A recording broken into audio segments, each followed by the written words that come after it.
مرد پر کون سے رنگ کے کپڑے پہننا حرام ہے؟ کسی رنگ کے کپڑے پہننا حرام نہیں ہے. ریڈ بھی پہن سکتے ہیں, زرد بھی پہن سکتے ہیں. اس کے اوپر میری تفصیلاً ویڈیو ریکارڈ ہے.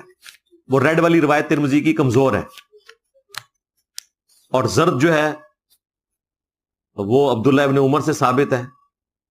وہ تو پگڑی کو بھی زرد رنگ کر لیا کرتے تھے, تو کوئی بھی منع نہیں ہے. بلیک کلر تو سنت ہے. جہمیہ کے کچھ عقائد کے بارے میں بتا دیں. جہمیہ کا آپ سے کیا لینا دینا بھائی؟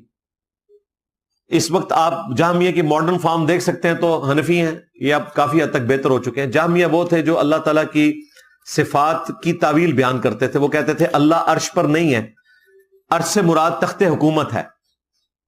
اللہ کے ہاتھ نہیں, ہاتھ سے مراد قدرت ہے. اہل سنت کا عقیدہ یہ ہے کہ نہ ہم یوں مثال بیان کریں گے ہاتھ کی, اور نہ ہم تعویل کریں گے. ہم کہیں گے اللہ کے ہاتھ جیسا کہ اس کی شان کے لائق ہیں.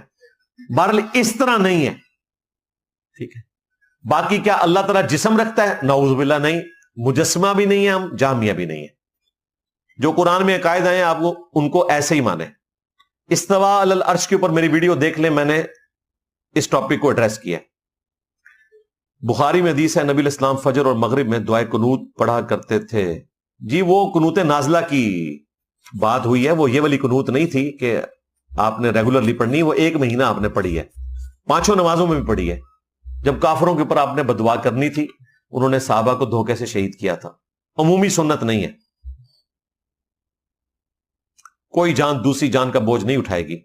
اس کے تحت ہم جو سوشل میڈیا پر کچھ غلط ویڈیو شیئر کرتے ہیں تو اس کا گناہ ہمیں ملے گا. جی یہ بھی موجود ہے.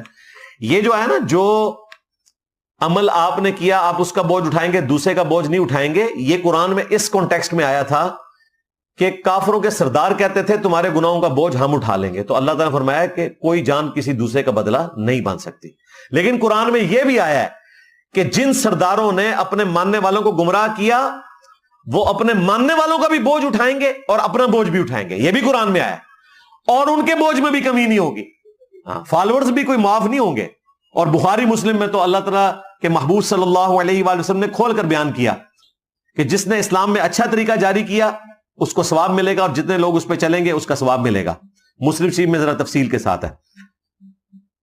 اور ان کے ثواب میں کمی نہیں ہوگی. اور جس نے برائی کو جاری کیا ساروں کا وبال اس ایک بندے کے اوپر ہوگا, لیکن ان کے اپنے وبال میں بھی کمی نہیں ہوگی. انہوں نے اپنی مرضی سے برائی کا راستہ اختیار کیا نا. کیا کسی زندہ یا مردہ کے نام کا طواف عمرہ کر سکتے ہیں؟ عمرہ اور حج کیا جا سکتا ہے, طواف کوئی ثابت نہیں ہے.